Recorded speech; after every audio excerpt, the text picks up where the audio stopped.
I wanted to see if we could find out why some of these sports books voided the Aaron Rodgers futures bets. I don't know. Like, these are prop bets.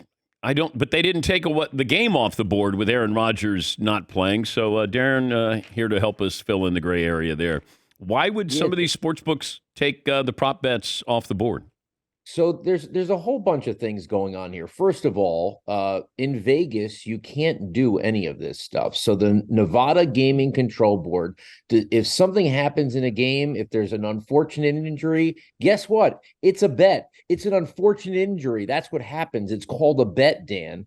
So in Nevada, none of these guys, we've never had anything like this. Then for the past 5 years, you have a situation where there's legal gambling. And all these guys are trying to get you to bet at their sports book. So they do these things like, oh, it's unfortunate Aaron Rodgers got hurt. We're sorry you bet on him. And it's allowed in these states to do this. Now, in most states, so let's say you had Aaron Rodgers over 200 passing yards. Most of them will then grade it as a loss and then give you whatever you bet on in bonus bets. Now, people are like, well, why would they do that?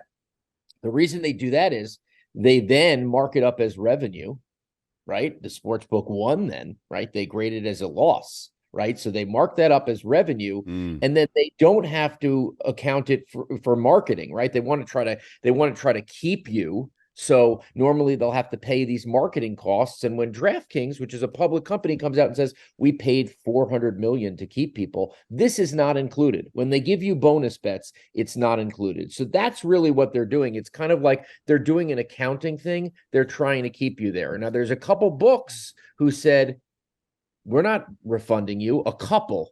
But most of them looked at each other and said, that guy's refunding you. That guy's refunding you. We want to keep your business. And so there's a whole bunch of refunds, including Jets futures, which you would think that's part of the game. Since when is an injured person kind of allowed you to kind of get your money back? It's a weird thing. And the standard, the guys who've been in the industry forever are driven nuts by this. They can't believe that sports books are doing this. Dangerous precedent? Oh, yeah. I mean, absolutely.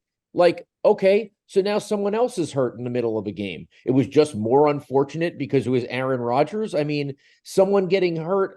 Okay, what about the I bet? What happens if I bet the over in the game? I bet the over in the game. Well, obviously, I was relying on Aaron Rodgers over Zach Wilson.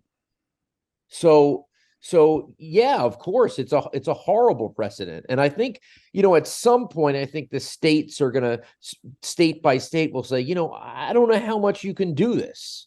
Bet is a bet. And these gaming control boards, their responsibility is to keep integrity, right? Which is why for so long, and still in a lot of states, you can't bet on the spelling bee or how about the Oscars or the Grammys in a lot of states, because one person knows already, right? So like these gaming control boards, their job is to say what you can and can't do.